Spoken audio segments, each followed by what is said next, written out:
reserves. Chair recognizes the gentleman from Wisconsin. Mr. Chairman, at this time I'd like to yield 2 minutes to a member of the Budget Committee, the gentleman from Texas, Mr. Flores. The gentleman from Texas is recognized for 2 minutes. Mr. Chairman, coming from the private sector to Congress, I know that America can and will become prosperous again, and millions of new private sector jobs will be created if we just go back to our founding free market principles. We must also end big government and wasteful spending. We're faced with two very distinct and different directions in which we can lead our country.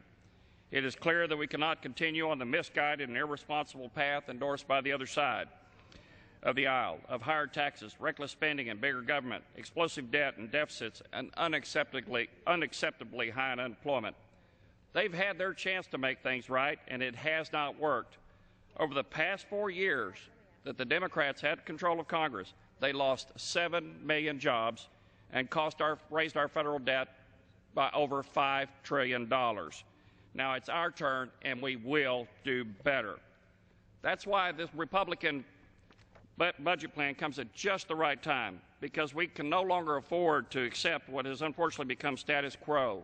Rather than locking in reckless spending sprees that have cost our government, our budget plan costs $6.2 trillion in wasteful Washington spending over the next decade.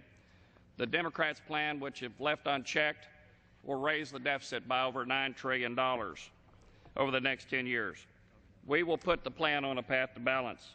The President's own fiscal commission said that we need to lower tax rates and broaden the tax base in order to stabilize our nation's finances and help grow our economy.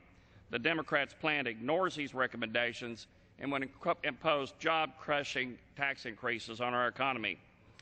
Nearly 1 million new private sector jobs will be created under our plan to lower taxes and expand the tax base, and our total employment will grow by an annual average of 1.2 million jobs per year over the next decade.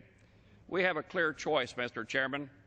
We could take Obama's odyssey to American oblivion, or we can adopt a plan that restores America's promise and prosperity and security for our children and grandchildren. Thank you. I yield back. Gentleman's time has expired. The committee will rise and form